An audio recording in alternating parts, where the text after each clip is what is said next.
Kolkata RG Kar medical കോളേജിലെ ഡോക്ടറുടെ കൊലപാതകത്തിൽ പ്രതിഷേധിച്ച് സംസ്ഥാനത്ത് ജൂനിയർ ഡോക്ടർമാരുടെ സമരം.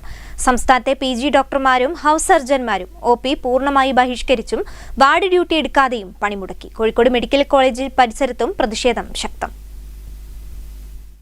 യുവ ഡോക്ടറുടെ കൊലപാതകത്തിന് കാരണക്കാരായ ഹോസ്പിറ്റലിലെ സീനിയർ ഉദ്യോഗസ്ഥർക്കെതിരെ നടപടിയെടുക്കുക, 48 മണിക്കൂറിനുള്ളിൽ പ്രതികളെ കണ്ടെത്തുക തുടങ്ങിയ ആവശ്യങ്ങൾ ഉന്നയിച്ചാണ് ജൂനിയർ ഡോക്ടർമാരുടെ സമരം സംഘടിപ്പിച്ചത്.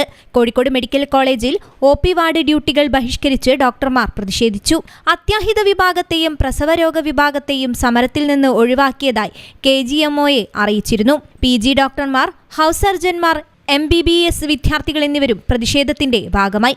കൊൽക്കത്ത സംഭവത്തിൽ രാജ്യവ്യാപക പ്രതിഷേധം സംഘടിപ്പിക്കാനുള്ള തീരുമാനത്തിലാണ് IMA. ശനിയാഴ്ച രാവിലെ 6 മണി മുതൽ 24 മണിക്കൂർ പണിമുടക്ക് പ്രഖ്യാപിച്ചതായി IMA പുറത്തിറക്കിയ വാർത്താക്കുറിപ്പിൽ വ്യക്തമാക്കിയിരുന്നു.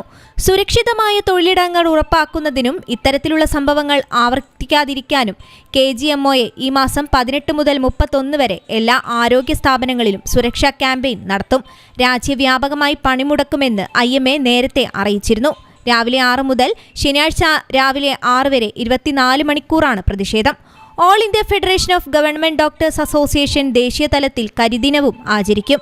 കഴിഞ്ഞ വെള്ളിയാഴ്ച പുലർച്ചെയാണ് രാജ്യത്തെ നടുക്കിയ കൊലപാതകം നടന്നത്. കൊൽക്കത്തയിലെ ആർജികർ മെഡിക്കൽ കോളേജിലെ നെഞ്ചുരോഗ വിഭാഗത്തിൽ PG ട്രെയിനിയായ വനിതാ ഡോക്ടറെയാണ് ബലാത്സംഗം ചെയ്ത് ക്രൂരമായി കൊലപ്പെടുത്തിയത്. News bureau, Kozhikode.